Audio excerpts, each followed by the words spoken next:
कृष्णाय वासुदेवाय हरये परमात्मने प्रणतः क्लेशनाशाय गोविंदाय नमो नमः। बोलिए गोपाल कृष्ण भगवान की जय, श्री वृंदावन बिहारी लाल की जय, द्वारकाधीश भगवान की जय। भक्तजनों, माताओं बहनों, सादर जय श्री कृष्ण। हमारे YouTube चैनल में आप सभी का बहुत बहुत स्वागत है। मैं हूं आपके साथ आचार्य धर्मेंद्र शास्त्री। आज हम आपको बताने जा रहे हैं कि यदि आप जन्माष्टमी का व्रत करते हैं तो कौन कौन से प्रमुख नियम आपको पालन करना होंगे, क्योंकि जन्माष्टमी का जो त्योहार होता है वो सबसे बड़ा त्योहार माना जाता है। भगवान गोपाल कृष्ण का प्रागट्योत्सव जन्माष्टमी का त्योहार भाद्रपद माह के कृष्ण पक्ष की अष्टमी तिथि को मनाया जाता है। द्वापर युग में भगवान कृष्ण कन्हैया ने जो है अवतार लिया था। मथुरा नगरी में भाद्रपद माह के कृष्ण पक्ष की अष्टमी तिथि बुधवार रोहिणी नक्षत्र में भगवान कृष्ण कन्हैया का अवतार हुआ था और उनके अवतार को हम जन्माष्टमी के रूप में मनाते हैं। इस दिन को मोह रात्रि कहा गया है तथा भगवान कृष्ण कन्हैया का जो है जन्मोत्सव हम सभी बड़ी धूमधाम से मनाते हैं तथा जन्माष्टमी का जो व्रत होता है वह सभी व्रतों में सर्वोत्तम व्रत माना गया है। जन्माष्टमी के व्रत में कुछ नियम पालन भी अनिवार्य रूप से हमको करना चाहिए, तभी हमें उस व्रत की पूर्ण फल की प्राप्ति हो पाएगी।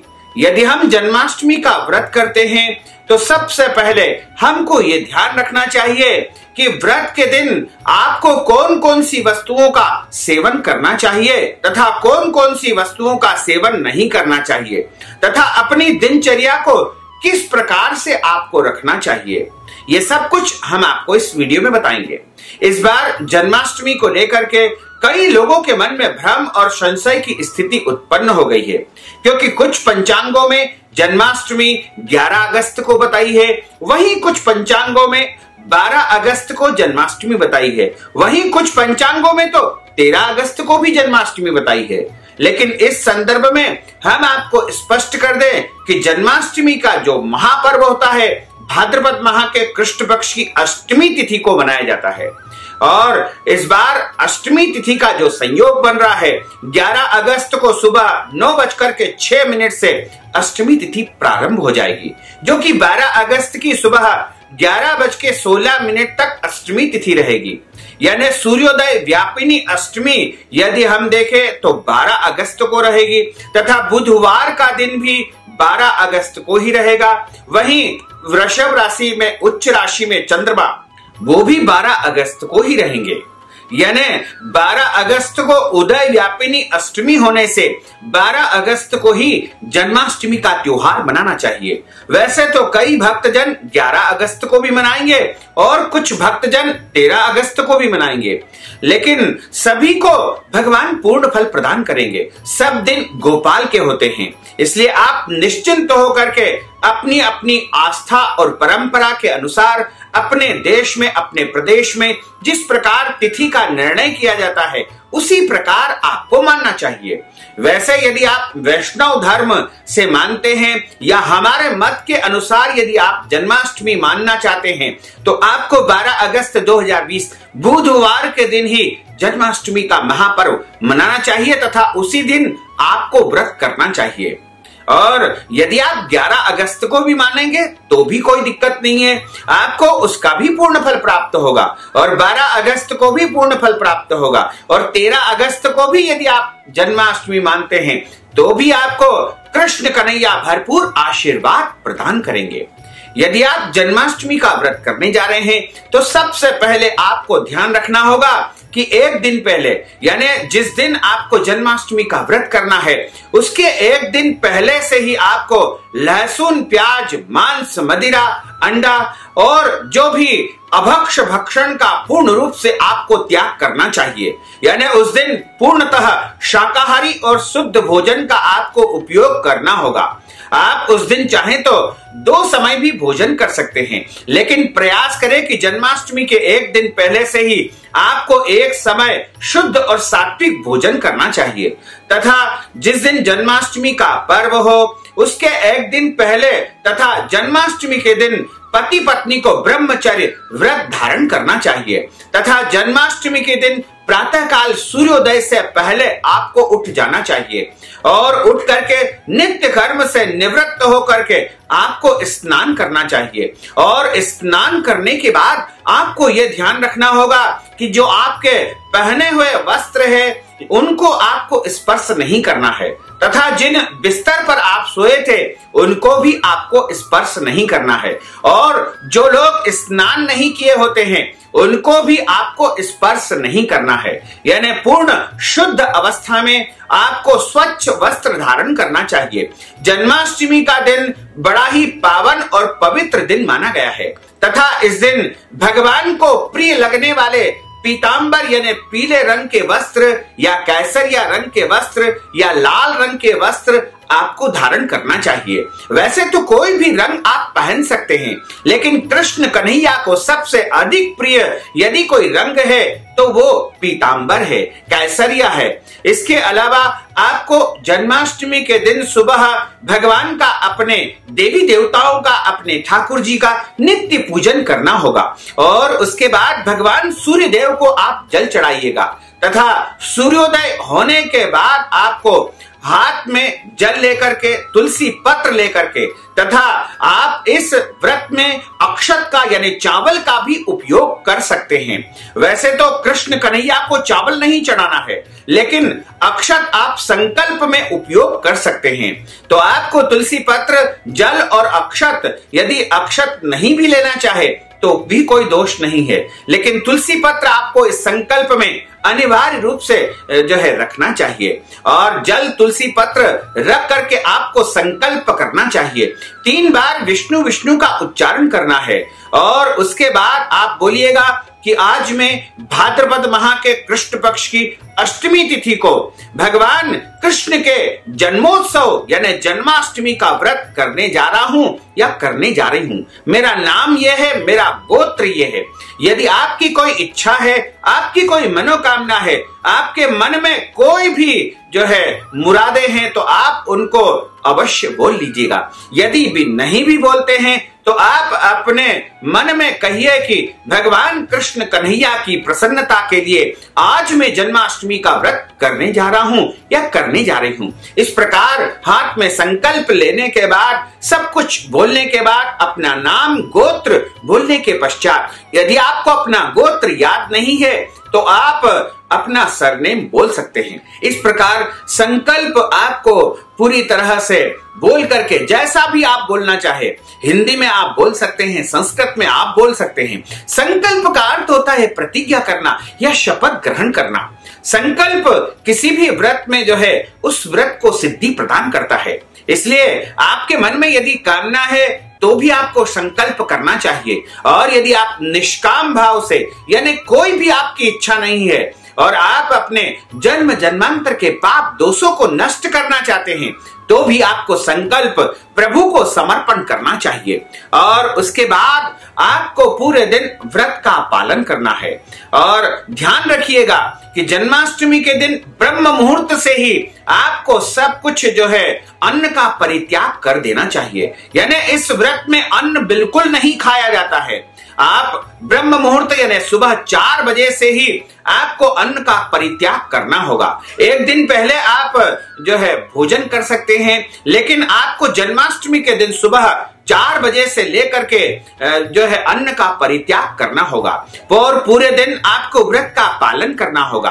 और इस व्रत में फलाहार ले सकते हैं, फल आप ले सकते हैं तथा दूध से बनी समस्त वस्तुओं का उपयोग इसमें कर सकते हैं। और प्रयास करें कि गाय के दूध से बनी वस्तुओं का ही आप उपयोग करें। वैसे तो भैंस के दूध से बनी वस्तुओं का भी आप उपयोग कर सकते हैं, क्योंकि गोपाल कृष्ण जो है गौ माता से सर्वाधिक प्रेम रखते हैं। इसलिए गाय के दूध की वस्तुओं का निर्माण करके और फल आदि वस्तुओं या अन्य फलाहारी वस्तुओं का आप निर्माण इसमें कर सकते हैं। लेकिन ध्यान रखिएगा कि इस व्रत वाले दिन आपको हल्दी का उपयोग नहीं करना चाहिए, क्योंकि हल्दी का उपयोग करने से व्रत भंग माना जाता है। इसके अलावा आपको इस दिन सादे नमक का उपयोग नहीं करना चाहिए, फलाहारी नमक का ही इसमें उपयोग किया जाता है। तथा आप फलाहार 2 समय कर सकते हैं, या आप बीमार अवस्था में हैं, आप रोगी अवस्था में हैं, तो आप 2 या 3 बार भी फलाहार ले सकते हैं। और जो लोग दवाई लेते हैं उनके लिए भी इस व्रत में 1 से अधिक समय फलाहार करने का विधान बताया गया है। इसके अलावा जो गर्भवती माताएं होती है वो भी 1 से अधिक समय फलाहार लेकर के इस व्रत का पालन कर सकती है, क्योंकि उनके उदर में यानी पेट में छोटा नन्हा मुन्ना बालक पल रहा होता है, इसलिए उसका भी उन्हें विशेष ध्यान रखना चाहिए। इसके अलावा जो मासिक धर्म में जो माताएं बहनें रहती है उनको व्रत तो करना चाहिए, लेकिन भगवान को स्पर्श तथा भगवान का पूजन अर्चन नहीं करना चाहिए। इसके अलावा बच्चे, बुजुर्ग, कुंवारी कन्याएं, अन्य सभी स्त्री पुरुषों को इस दिन व्रत अनिवार्य रूप से करना चाहिए। तथा इस दिन आप फल या दूध की वस्तुएं सेवन कर सकते हैं, और शाम के समय आपको गोपाल कृष्ण का विधिवत पूजन करना चाहिए। वैसे तो जन्माष्टमी के दिन प्रातः काल से ही भगवान गोपाल कृष्ण के लिए पलना तैयार करके उनको पलने में झुलाना चाहिए। इसके अलावा उस दिन सूतिका ग्रह का निर्माण भी किया जाता है। सूतिका ग्रह का अर्थ होता है कि भगवान का जन्म होने वाला है, तो उनकी माता देवकी का एक पलंग लगाया जाता है, उसके ऊपर सुंदर सा बिस्तर लगाया जाता है, तथा देवकी माता और गोपाल जी का एक चित्र स्थापित किया जाता है। यदि आपके घर में देवकी माता और गोपाल जी की कोई मूर्ति है तो आप उनको भी स्थापित कर सकते हैं। इसके अलावा इस दिन शालिग्राम भगवान का पूजन भी करना चाहिए, और प्रयास करें कि भगवान बाल गोपाल का ही पूजन करना चाहिए। वैसे तो आप भगवान विष्णु जी का भी पूजन कर सकते हैं, क्योंकि जन्माष्टमी का दिन भगवान के जन्मोत्सव का दिन होता है, इसलिए भगवान के बाल रूप की इस दिन सेवा तथा पूजा की जाती है। और बाल रूप को जिस प्रकार हम बच्चों की सेवा करते हैं, उसी प्रकार आपको बाल रूप की, बाल कृष्ण की, लड्डू गोपाल की सेवा पूजा करनी चाहिए। उन्हें पलने में झुलाना चाहिए, सुंदर सुंदर आभूषण वस्त्रादि उनको इस दिन धारण करवाए जाते हैं। भगवान बाल गोपाल, लड्डू गोपाल का पूजन यदि आप करना चाहते हैं तो सबसे पहले आपको ये ध्यान रखना चाहिए कि उनको गंगा जल नहीं चढ़ाया जाता है, क्योंकि गंगा जी भगवान विष्णु के चरणों से प्रकट हुई है। इसलिए बाल गोपाल जी के पूजन में यमुना जल का ही उपयोग किया जाता है। यदि आपके पास यमुना जल उपलब्ध नहीं है तो आप सादे जल में यमुना जी का आवाहन करें, क्योंकि यमुना जी उनकी पटरानी होती है, इसलिए आप यमुना जल से उनको स्नान कराएं।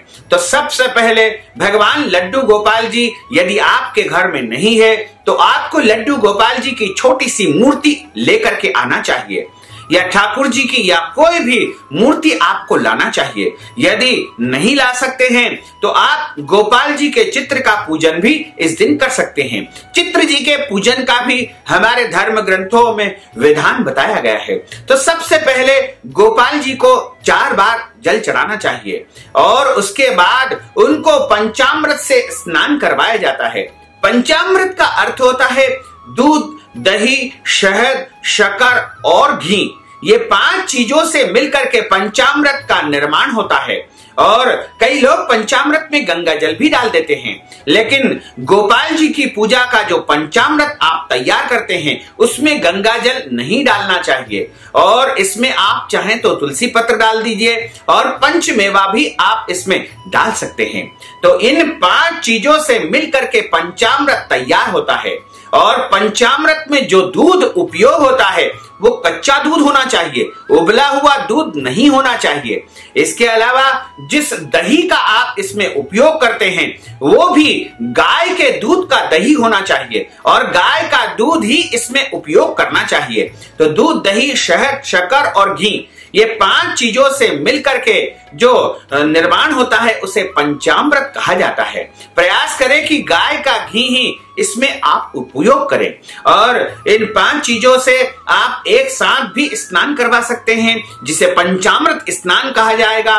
इसके अलावा अलग अलग भी आप इसमें स्नान करवा सकते हैं।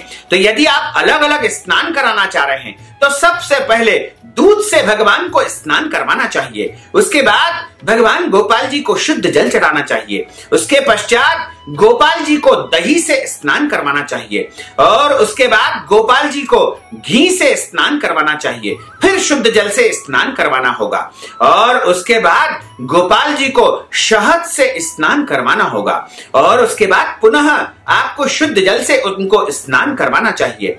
उसके बाद उनको शक्कर से स्नान करवाए तथा इसके बाद भी शुद्ध जल अनिवार्य रूप से चढ़ाए। उसके बाद भगवान को चंदन के जल से स्नान करवाए, पुनः शुद्ध जल से स्नान करवाए। उसके बाद उनको इत्र यानी सुगंधित द्रव्य जल से स्नान करवाए या फिर पुष्प के अर्क से भी आप स्नान करवा सकते हैं। गुलाब जल से उनको स्नान करवा सकते हैं। फिर आप उनको शुद्ध जल से स्नान करवाए। जब आप ये स्नान की प्रक्रिया करते हैं उस समय आपको ओम श्री कृष्ण शरणम ममः, श्री कृष्ण शरणम ममः, आपको इस प्रकार महामंत्र का उच्चारण करना चाहिए। या फिर आप ये भी बोल सकते हैं श्री कृष्णाय नमः, यानी भगवान के नामों का उच्चारण आप निरंतर करते रहें। आप चाहें तो ओम नमो भगवते वासुदेवाय इस महामंत्र का जाप भी आप कर सकते हैं। इसके बाद आपको भगवान बाल गोपाल जी को शुद्ध जल से स्नान कराने के बाद यदि आपके पास यमुना जल है तो आप उससे स्नान करवावे तथा भगवान को अच्छी प्रकार से शुद्ध जल से स्नान करवाने के बाद एक सूखे कपड़े से उनको अच्छी प्रकार से, जिस प्रकार हम टॉवेल से पोंछते हैं उसी प्रकार पोंछना चाहिए और उसके बाद उनको वस्त्र धारण करवावे। सुंदर सुंदर आभूषण वस्त्र उनको अच्छी प्रकार से धारण करवावे। सुंदर सुंदर बांसुरी छोटी सी और मोर पखा भी उनको धारण करवावे और उसके बाद सारा श्रृंगार करने के बाद तुलसी पत्र और तुलसी की मंजरी उनको अनिवार्य रूप से चढ़ाए। जब बाल गोपाल जी स्नान करते हैं तो तुरंत जो है उनकी क्षुधा यानी भूख बढ़ जाती है। तो बाल गोपाल जी को सबसे पहले माखन मिश्री का भोग धराना चाहिए और उसके ऊपर तुलसी पत्र रख करके और भोजन के लिए यानी भोग के लिए निवेदन उनसे करना चाहिए और भोग के आसपास आपको जल घुमाना चाहिए तथा धूप बत्ती दीपक और पान का बीड़ा भी उनको समर्पित किया जाता है।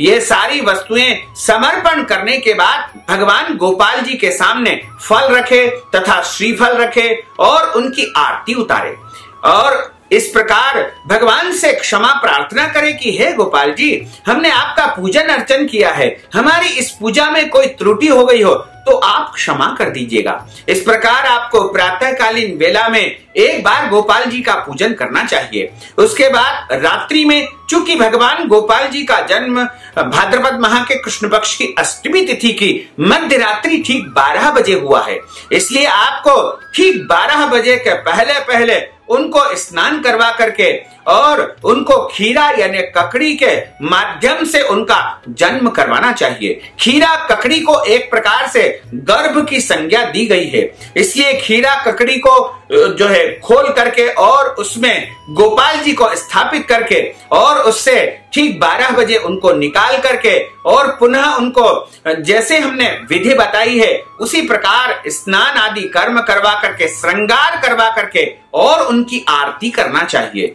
उसके बाद उनको भोग के रूप में धने की पंजीरी का उपयोग करना चाहिए। धने की पंजीरी का अर्थ होता है पीसा हुआ धना, जिसको आप घी में अच्छी प्रकार से सेक लीजिएगा और उसमें शक्कर बारीक पीस करके मिला लीजिएगा। इस प्रकार धने की पंजीरी का इसमें उपयोग किया जाता है। इसके अलावा चूंकि देवकी माता ने बाल गोपाल को जन्म दिया है, इसलिए उनके लिए हम गोंद आदि जो वस्तुएं, जो गर्भवती माताएं जब बच्चे को जन्म देती है उसके बाद जो उनको वस्तुएं खिलाई जाती है उन सब का भोग भी लगाना चाहिए। यदि आपके पास ये सब सारी उपलब्ध वस्तुएं नहीं है तो आपके पास जो जो भी उपलब्ध वस्तुएं हैं उनका आप जो है भोग लगा करके प्रभु का पूजन और अर्चन कर सकते हैं, क्योंकि प्रभु कहते हैं कि पत्रम पुष्पम फलम तोयम यो में भक्त्या प्रयच्छति।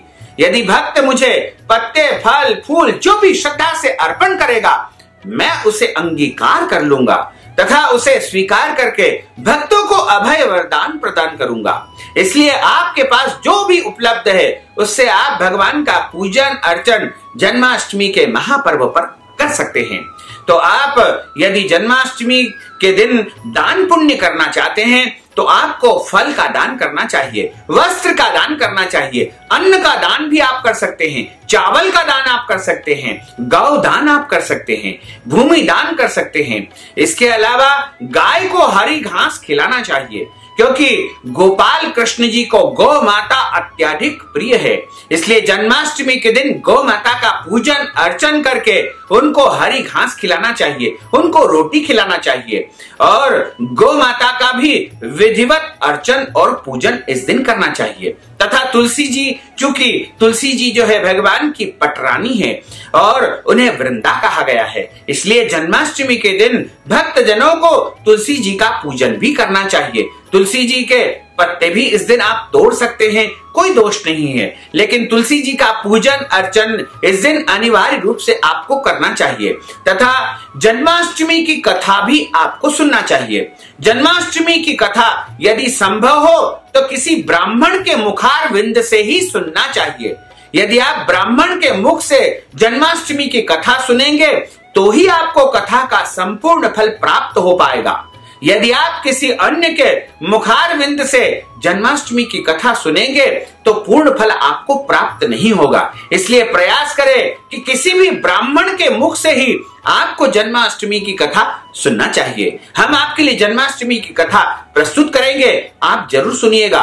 और भगवान के लिए इस दिन जो है आपको रात्रि काल में भजन कीर्तन करना चाहिए और संभव हो तो इस दिन जो है विशेष रूप से आप भगवान के मंत्रों का जाप कर सकते हैं। ओम नमो भगवते वासुदेवाय, श्री कृष्ण शरणम मम, श्री कृष्णाय नमः, क्लीं कृष्णाय गोविंदाय गोपी जन वल्लभाय नमः।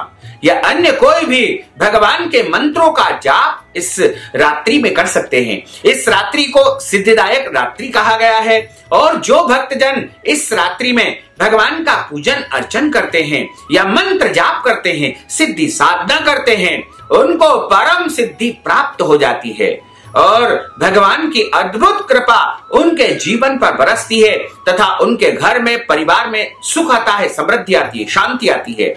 और वैसे तो रात्रि के 12 बजे तक, जब तक भगवान का जन्मोत्सव नहीं हो जाता है, तब तक आपको जागरण करना चाहिए, यानी किसी भी भक्त को भगवान के जन्मोत्सव तक सोना नहीं चाहिए। उसके बाद आप सो सकते हैं।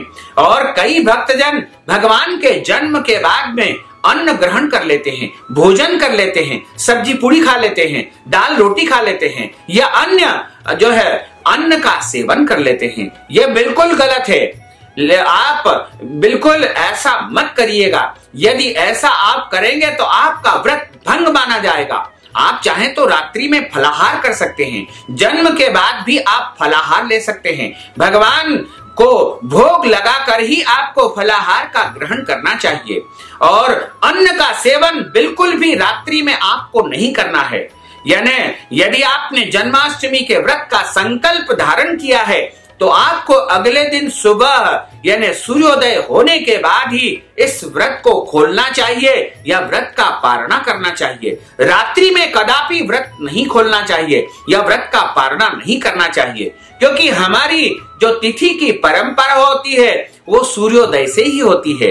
रात्रि 12 बजे के बाद तारीखें बदलती है, तिथि कभी भी नहीं बदलती है।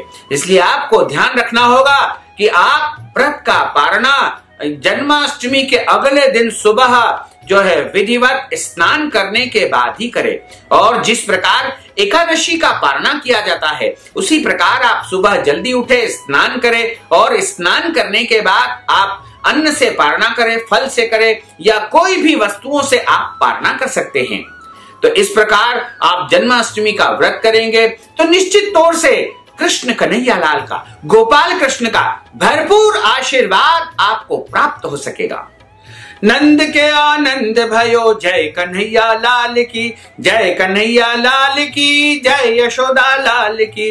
नंद के आनंद भयो, जय कन्हैया लाल की, जय कन्हैया लाल की, जय यशोदा लाल की। नंद के आनंद भयो, जय कन्हैया लाल की, हाथी दीने घोड़ा दीने और दीने पाल की। नंद के आनंद भयो, जय कन्हैया लाल की, जय यशोदा लाल की। नंद के आनंद भयो, जय कन्हैया लाल की, जय यशोदा लाल की, जय कन्हैया लाल की, जय यशोदा लाल की। नंद के आनंद भयो, जय कन्हैया लाल की, जय कन्हैया लाल की, जय यशोदा लाल की। नंद के आनंद भयो, जय कन्हैया लाल की। भक्तजनों, माताओं बहनों, आप सभी को जन्माष्टमी पर्व की बहुत बहुत शुभकामनाएं और बधाइयां। आप फले फूले, उन्नति करे, प्रगति करे। भगवान कृष्ण कन्हैया लाल का भरपूर आशीर्वाद तथा उनकी कृपा आपके जीवन पर सदैव बनी रहे।